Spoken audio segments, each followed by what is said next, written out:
問題。土地区画整理法に関する次の記述のうち正しいものはどれか。個人成功者は管理計画において保留地を定めようとする場合においては、土地区画整理審議会の同意を得なければならない。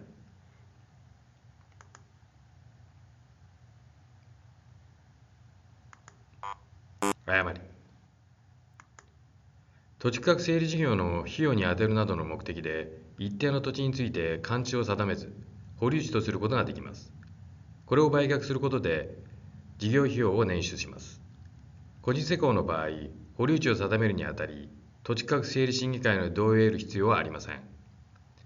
土地区画整理審議会の同意が必要になるのは公的施工の場合です。民間施工の場合、そもそも土地区画整理審議会が設置されません。